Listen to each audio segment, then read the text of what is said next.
नमस्कार। जैसे कोई आदमी पैदा होता है, तो उसके साथ ही वो रजस, सतव, तमस अपने गुण को लेके, अपनी ग्रही स्थिति को लेके धरती पर आता है। क्यों आया है?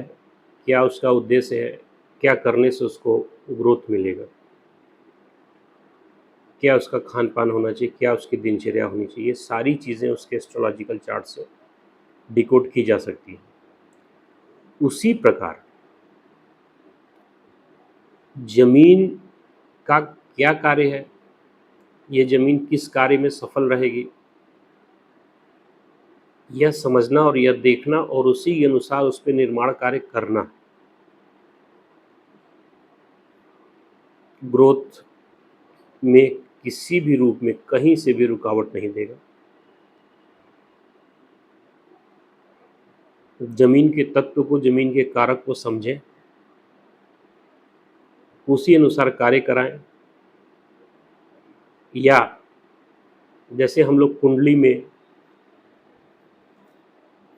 उपाय करते हैं, कुंडली के आधार पर उपाय करते हैं, जाप करते हैं, हवन करते हैं, यंत्र पहनते हैं, तंत्र पहनते हैं, अंगूठी पहनते हैं, बहुत सारी चीज़ें हम लोग अपने कार्य को पूर्ण करने के लिए ज्योतिषी गणना के आधार पर करते हैं। उसी प्रकार ज़मीन के साथ भी करना पड़ता है। 45 एनर्जियों को समझते हुए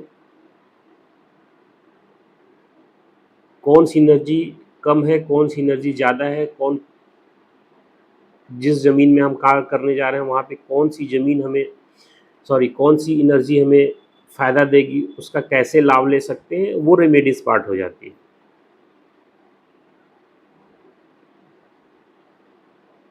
तो भवन निर्माण से पहले ये अत्यंत आवश्यक है,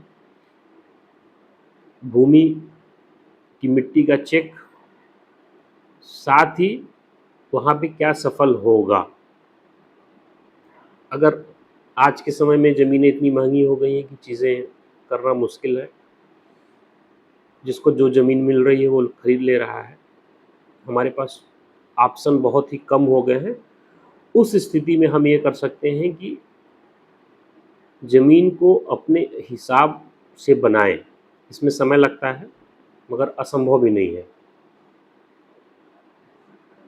कुछ कार्य बहुत जनरल से हैं, कुछ रेमेडीज़ हैं, जिसको कार्य के अनुसार ज़मीन के गुण को बदला जाए और उस पे कार्य किया जाए तो अत्यंत लाभदायक। धन्यवाद।